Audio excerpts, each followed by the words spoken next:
we should be holding ourselves to higher standards as Australians, regardless of who we pray to or where we come from.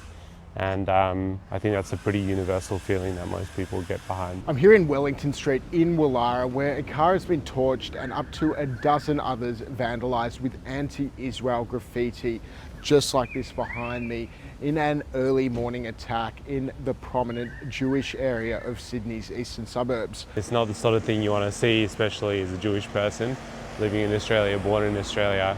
It's not a very welcoming or I think it's not what Australia is really about, in my opinion. Imagine waking up and finding this outside your building. It feels like, big middle finger right at you, and it's not a great feeling. And yeah, of course, worried about what it'll be like for my boy growing up. Police and fire crews arrived at Wellington Street shortly before 1 a.m. after receiving multiple reports of a car on fire.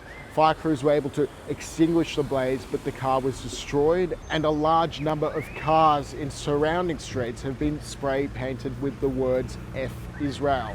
It feels like it impedes on our level of security and comfort, and I just hope that the police can figure out who's done this and bring them to justice. A lot of parents of various political persuasions worry about the future their children will grow up in, and this is really just pouring kerosene on that fire for me. A lot of concern me and my wife and our family have for our young ones, wanting to make sure that they're afforded the same opportunities we are. So if you think about how much your average Australian will worry about cost of living, educational opportunities, all the social cohesion that their kids will go through.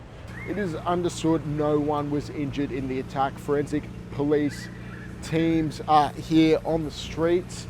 You can see some of them behind me, and they are speaking to residents. It really it indicates that there's certain people out there that are gonna step out of the bounds of the norm to try to get their message across, and they're really doing it in the wrong way, because it's gonna end up having the opposite effect. All right, do you mind, is there any chance we might be able to? There hasn't been a strong message from the Labor government.